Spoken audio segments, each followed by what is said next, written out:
All right. Happy Thursday, Happy viewers. Thursday. Hey. Hi Um, guys. I am author Siera London, and along with my co-host, uh, writer Michelle Ingrid, we are welcoming author Loren to the show.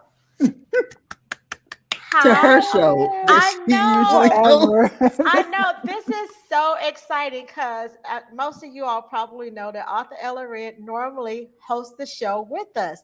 And this time she's on the other side of the table.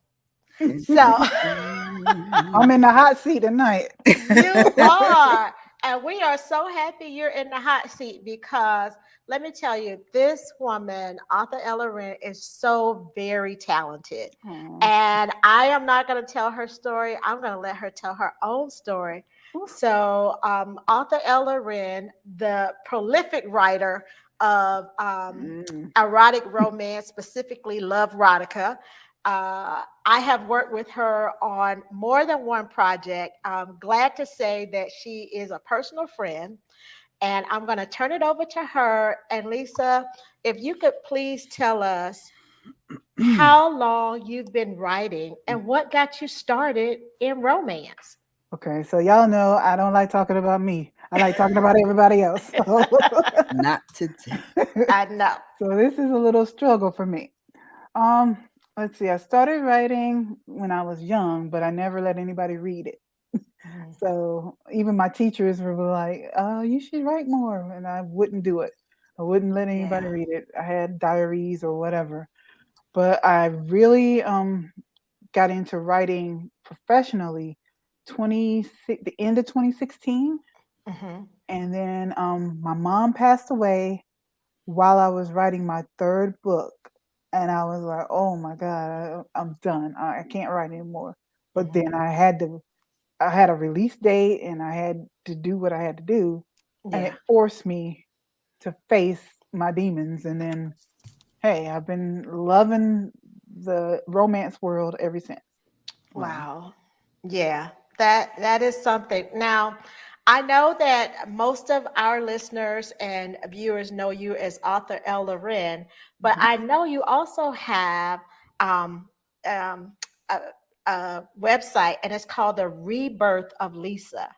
Tell Mhm. us what that means and what was going on before. Okay, well, I wrote this when first wrote my first novel was not romance. It Hmm. was actually a young adult story, What? and it was all about this little girl named Zora, and she went through a whole bunch of bad things Hmm. happening to her. Mm. The miseducation of Zora Langston. And Miss Langston went through everything. I mean, sexual abuse Oof. by her mama's boyfriend, physical abuse by her mother, and then, abandonment, and she wasn't loved. And then she found solace with her aunt and uncle. Hmm. And Hmm. finally, she came out of it. And it was like, it touched my heart because it was more of a shout to someone that I know personally who Yeah. Hmm. went through a lot of those same struggles. And that was my first try at writing and putting out a book. Now, I'll tell you, my writing has improved dramatically since then, We all but can I say that, love that right? book. I really love that book. And it was like when I developed Rebirth of Lisa, it was like, okay, I am doing something that I've never done before. I'm Yeah. doing something like a phoenix from the ashes, but Yeah. phoenix was so overused. I'm like, what am I gonna do? Oh, I'm gonna be a rebirth. So I Okay. rebirthed myself, and I came out of my shell, and I wrote, and I let somebody read it, and then I published it, and then boom, from there I started reading romance on a whim, and that's how I got into writing romance. I read Twyla Turner's Yes. Scarred series, and Okay. I Hmm. was like, "Oh my god, I can do this! I love this." I didn't know romance could be about a black woman and a white guy, and all the Hmm. different things that went through. And I got so excited that I started writing romance books. Yeah. And you know what? And that's a story that I hear often. Oh, we got Kim on the line. She said, "What a great story. Love it." And we have Trista. Hi, Trista. She Hey says, "Hi, y'all! ladies." So y'all can ask your questions. That's fine. I'll share those your questions with author Loren. But I think the journey that you described as like writing being an outlet for emotion, sometimes painful emotion, is a story that a lot of us writers, even though we write happy endings, can relate to. And I love what you said about reading romance, discovering Twyla Turner, who is a fantastic author and a wonderful woman. Um, Reading her book, and that gave you the courage to embark upon your journey as a romance author. Yeah, yeah. I like that romance does that for so many men and women. Yeah, yeah. And Tammy asked, "Is there a genre that you won't write?" Mm. I never Tam say asked. never, Tim. Uh huh. I I really don't. I'm not into like the biographies or whatever. But Hmm. someone actually asked me to be a ghostwriter, and write their autobiography. I was like, I don't know if Wow. I'm qualified to do that. So I turned them down. But Yeah. um, I don't know. I don't think so. I'm one of those people that I'll try. I'll try anything at least once. Yeah. So Awesome. All right, Michelle, go ahead. Okay, so there's certain questions I'm going to ask every week, and so my always. question is, all right, where are you in the world, and how has it impacted your writing? Okay, Mhm. well, I just recently moved to Charlotte, North Carolina, and I lived here before. And actually, this is where my husband and I got married. So it's like a Oh, welcome return home. to, yeah, welcome back home. And um, how has it impacted my writing? I don't know if you guys know, but I know Siera knows, but I have been sick for a minute, and the writing was not flowing. And then the Lunchtime Chronicles was coming, and tapping on the door like deadline, deadline. And I'm like, how am I going to get this book written? So I have been majorly focused and pushing myself to get the book out. Like Fire Roasted was written in a week and a half. Wow. And I was like, I'm not gonna write it. I'm just not gonna be able to finish it, and I'm not gonna tell Sierra. I was, like freaking out, and then I got it done. So I'm like, Yeah. okay, I can do this. Yeah, yeah, and it's a great story, Lisa. It's a Oh, great thank you. story, and so oh, Michelle, I'm jumping in. You know me, I heard but trigger words, and I No, start no, go asking ahead. questions. Ask the question. But I was gonna ask you, like, how, because this comes up with writing a lot. How did you push through and get those words on the page, especially like you said, there's a lot going on in the world. You moved, you're trying to set up your house, you had some physical ailments. Like, how did you do it? What got you up and in that seat every day to get those words on the page? The power of prayer, for one, Okay. and the fact that I was not gonna be a disappointment to the Lunchtime Chronicle ladies. You Wow. especially, because I know I owed you. I'm like, Lunchtime has done a lot for my career, and I'm like, I cannot disappoint these ladies. I have got to get this book written, so I forced myself to do it. Wow. Every day, my husband would come home. What did you write today? And I was like, okay. So That's he kept me awesome. on point too. Thank you, Doug. Your husband is so awesome. He's so supportive of your career. And y'all, I can say that in all honesty because I've actually met Doug. So, and he is so supportive of Lisa. He actually had, when I met him, he's attended 2 conferences with you that I've been to. Mhm. So that is awesome to have a spouse that supports your career. And then my next question is, tell us about your series because you have more than one. You mentioned Lunchtime already. Mhm. I have so many. Uh-huh. My most popular one is the whiskey collection, Uh-huh. and that is whiskey, Tennessee's whiskey, and then I kind of worked in Southern Comfort, which is a part of the Lunchtime Chronicles, Yeah. but it's a fall off character from my whiskey series, Mhm. and then I slid that one in there, and then I did whiskey sour. Uh-huh. which because everybody wanted the sequel to Whiskey. Give it to me now. And I'm Yes, like, they did. Oh my okay. gosh. So I Yes. finally got Whiskey Sour out. I have another one coming next year. And I'm not telling anybody about it because I don't want nobody asking, when am I getting it? When am I getting it? Okay. You Okay. know they're gonna ask now that you've mentioned it because Tennessee's whiskey, I'm telling you, the start to that series is just fabulous. I love both those characters. I Oh, love that he's a dad. I even like the nanny. oh wow. It's just great. Michelle.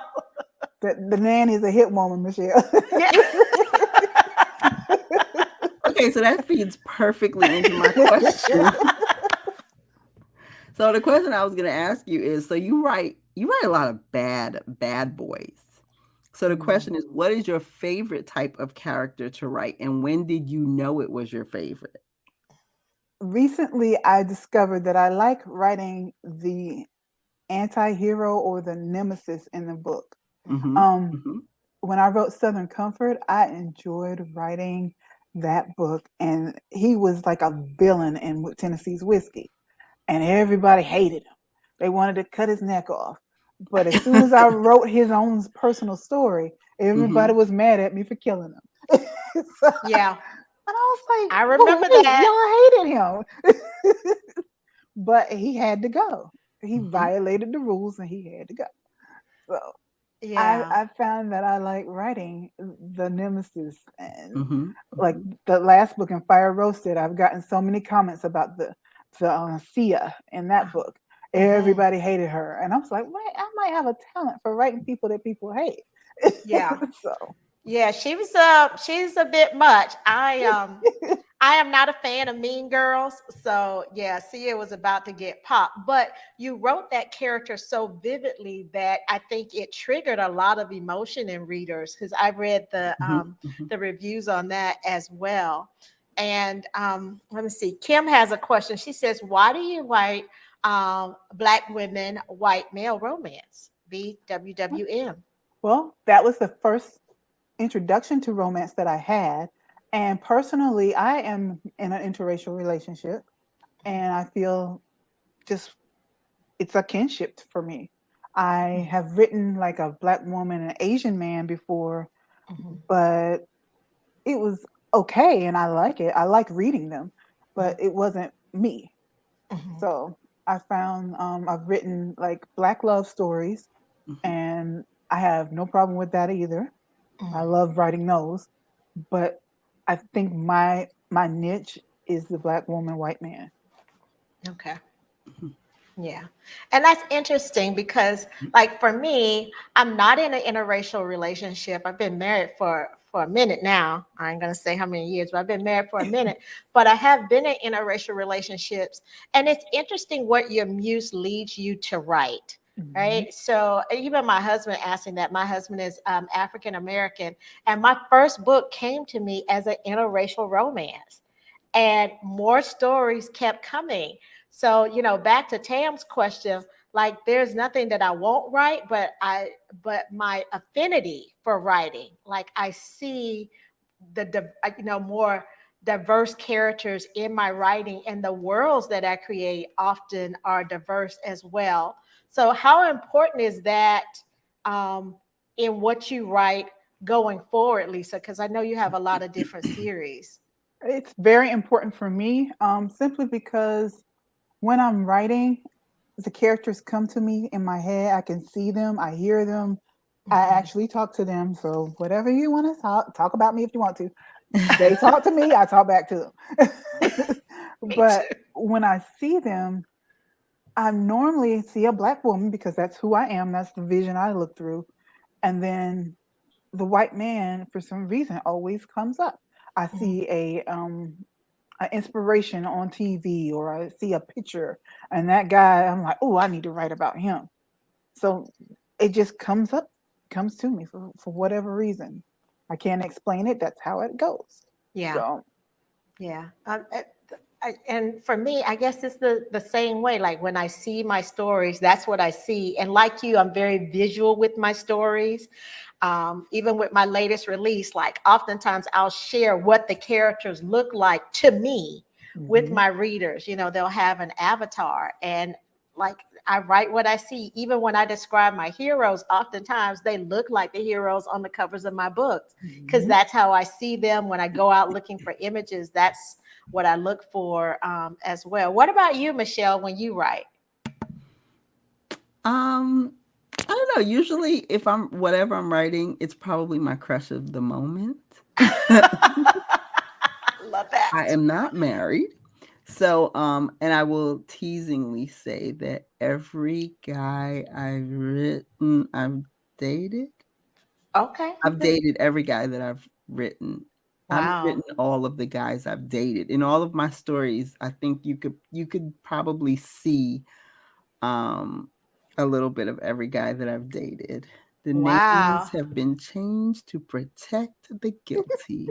Oh, I was going to Yep, they're say, guilty. look, my heroes are better than the look, my Yes. heroes. They're better than the guys I dated, except for Oh Mr. no, I Awesome. mean, Yes, as yes, the guys that I write, they have follow through. yeah, So, yeah. I but just yeah, I think that I will not be advertising to the men that I dated that I wrote any of the books, because they might just see that moment that they recognize. okay, okay, Yeah. Yeah. gotcha. Even though actually I have to admit we probably have to soften the moments, because if you made them as harsh as the men that I don't think that a reader would willingly forgive some of them. Yeah, I can see It that. would be tough to let my reader forgive them if they Mm.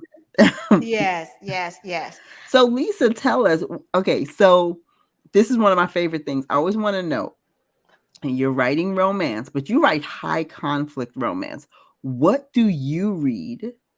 Let's say, what's your reading for pleasure, summertime reading? Are you a mood reader? And what is your, like, I know sometimes, like, I'm a late night reader where I'll climb into bed and I'm not quite ready to go to sleep, and I'll pick a book up and it's a particular kind of book. What book is in your hands when you're relaxing, in your hands in the summer or the holidays? And what book do you take to bed at night if you Oh can't goodness. sleep? Ooh. Well, I don't take a book to bed because I got a man in there. So.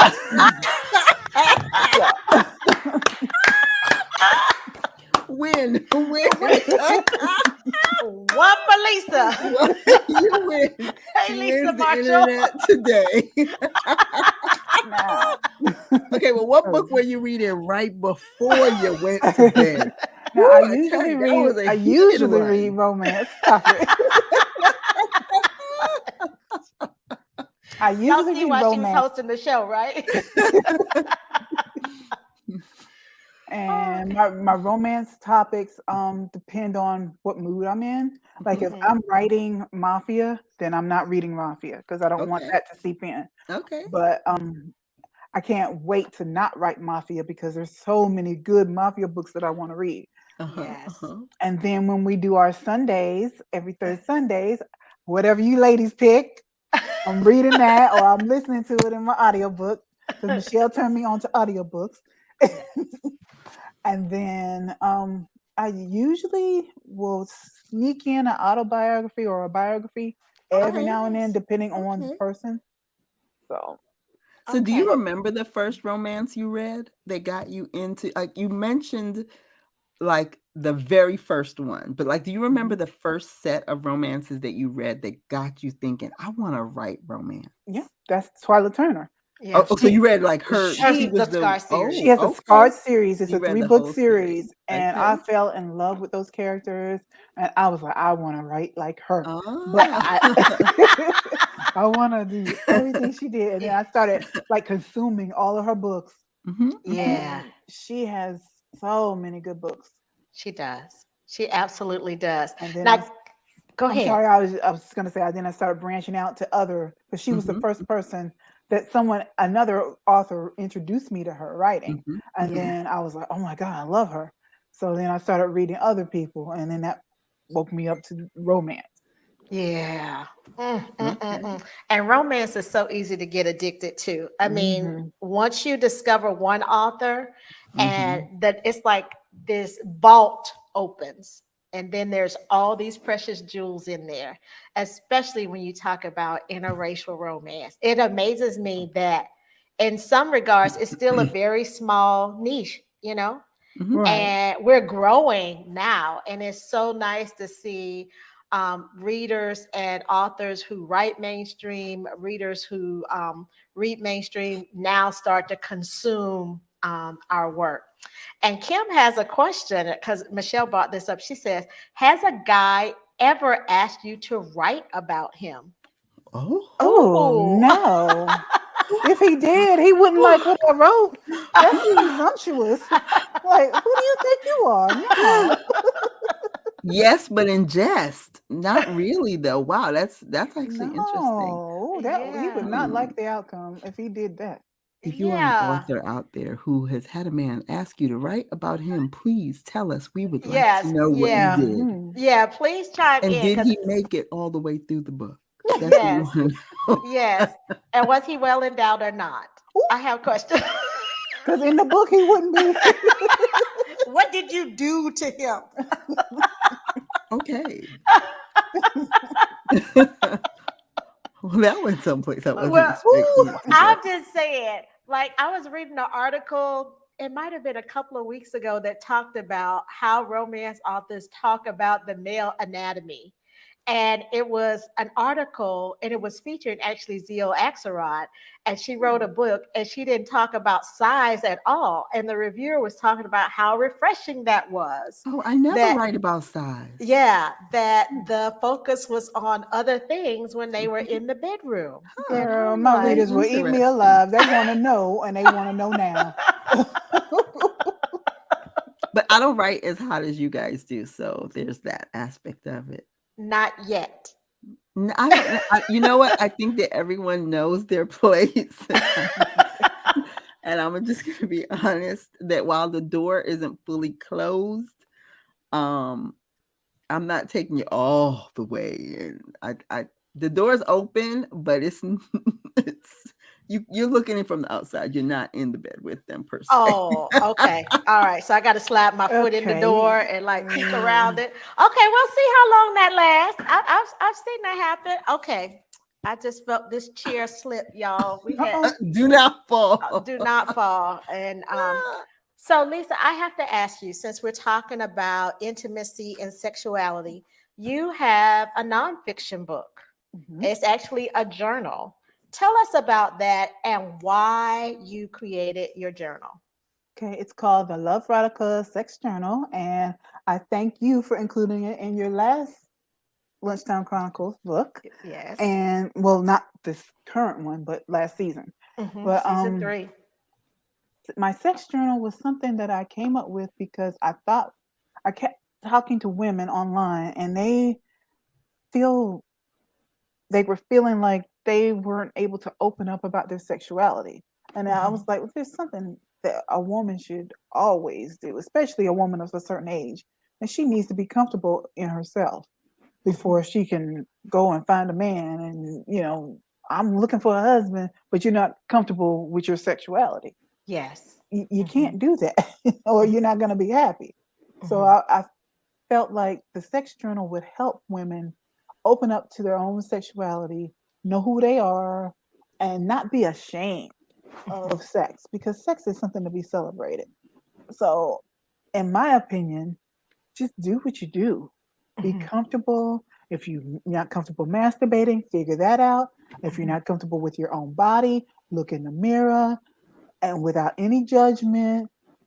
The exercises that I came up with was something to make them more comfortable in their own skin.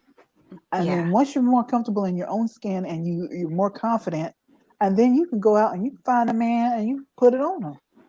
And then you got you a husband. Salt shake it. Okay. Okay. With her booty and all. Yeah. Your salt So shaker was funny. I love that. thank you. Now I actually bought your journal and I went through it, and honestly I was like, Lisa, a therapist, because because I am a woman. I am comfortable with my body. I remember this quote I learned in my 20s, and I still say it to women today. And it goes like this: if I would have known in my 20s that that was the best my body was going to be, I would have loved it more.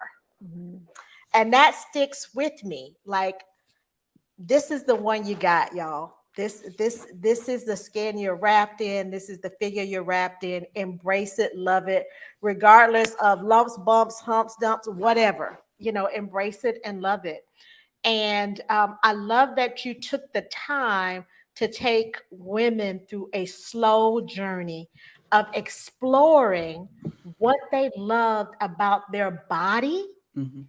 and physical intimacy, even intimacy with self, because there are so many women who are uncomfortable with Mhm. their bodies, even when they're all alone in a Yep. room. You're uncomfortable with the clothes you pick out, what you can wear, what you feel like you can't wear, even putting on something sexy, comparing yourself to another woman. I absolutely love that. I absolutely love your journal. I have given your journal as gifts. It was so important to me that I actually included it in the back of my books, because when I read through it, and, I've been married for, 2 decades, and Oh, my I husband thought you and I, weren't going to tell yeah, I us. know, and we've been together longer than that. But even being a married woman, there were still certain things that even I hadn't explored within my marriage. And so I thought it was really important to share that with other women, because you may not get the opportunity to talk about intimacy and sexuality, you know, with your friends or with your family. Like, you might be most comfortable talking about it in Lisa's group because she has a group. I haven't been in that group in a minute, so I need to bring that back You need to go online. visit your group. I do. Yeah. Mhm. I, I'm glad you said that, Sarah, too, because there's a lot of women, and I say of a certain age, over 40. If you're over 40, the genre we grew up in, you didn't talk about sex. And it was True. taboo to give a blowjob back Hmm. when I was growing up. And Hmm. I mean, now it's like everything. If you don't give a blowjob, you get in the side eye. Like, what is wrong with you?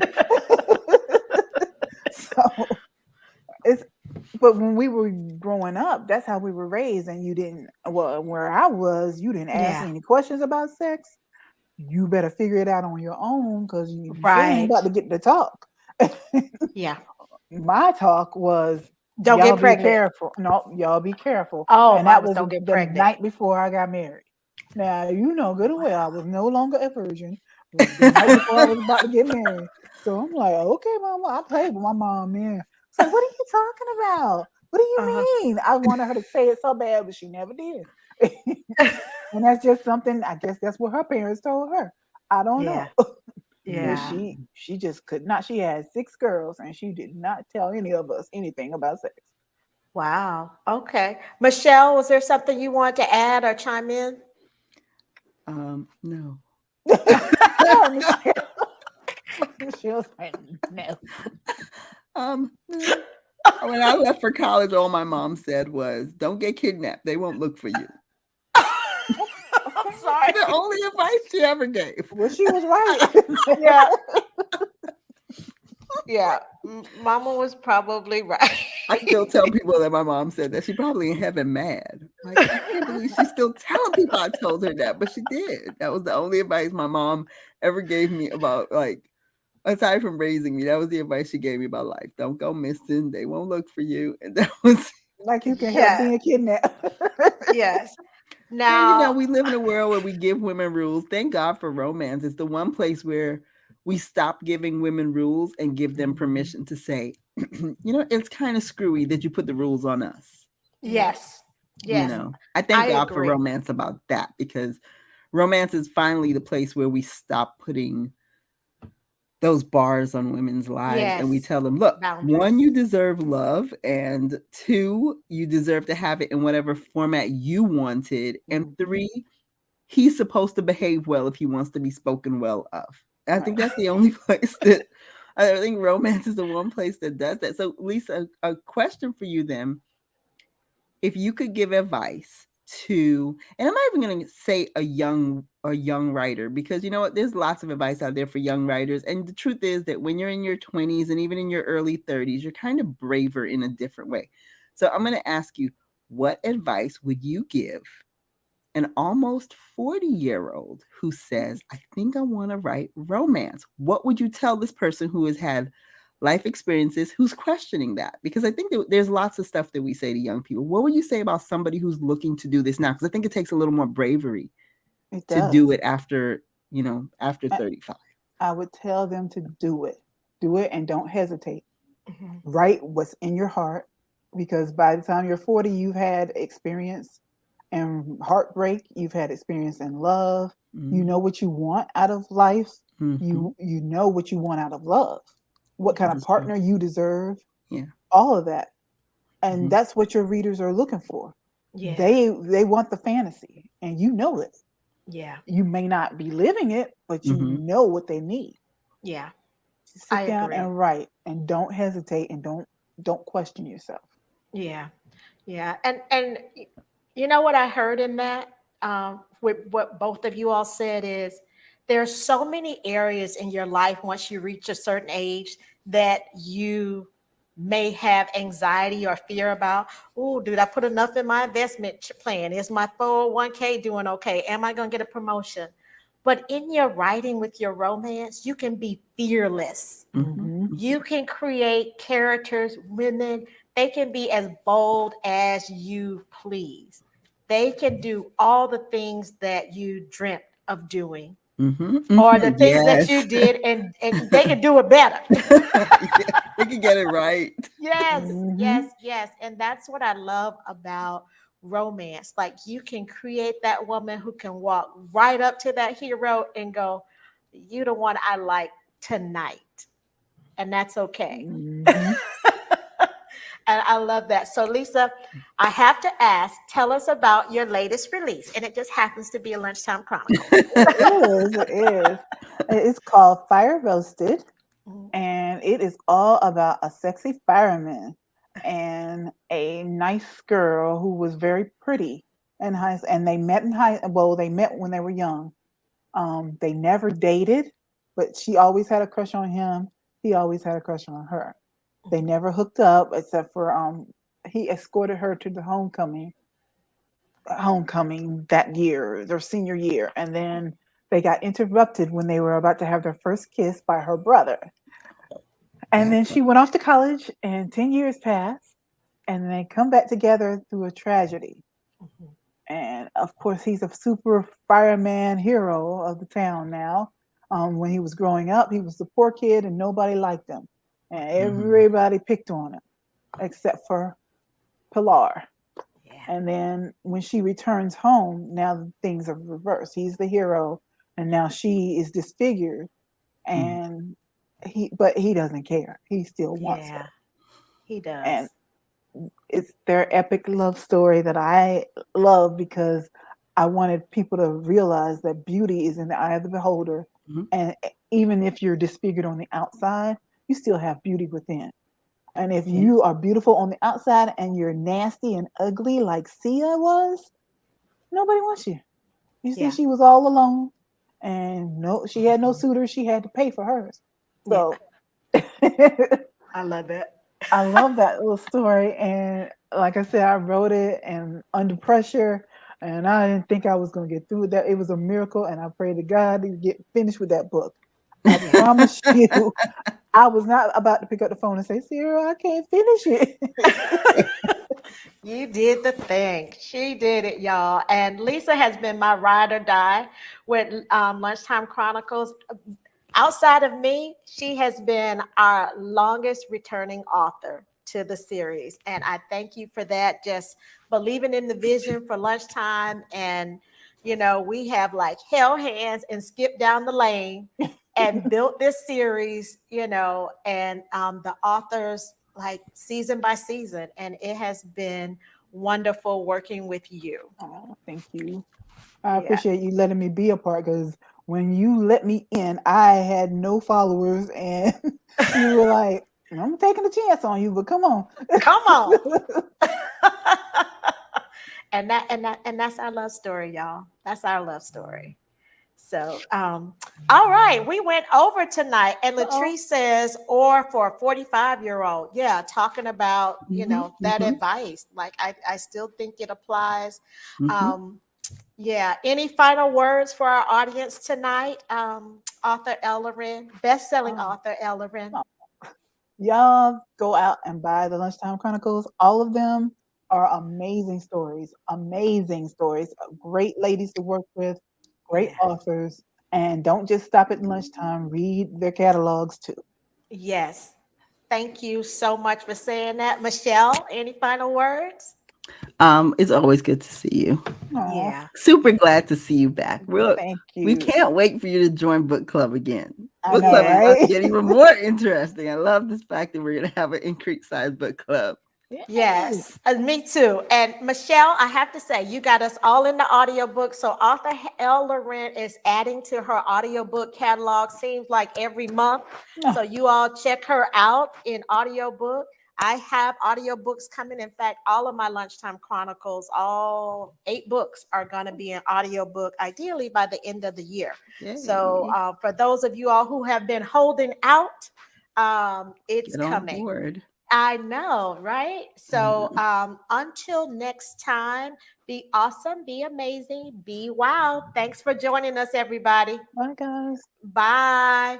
Bye, Cynthia, Kimberly, Latrice, Tam, Lisa. Thank you all. Trista, thank you so much for joining us on air tonight. Bye bye.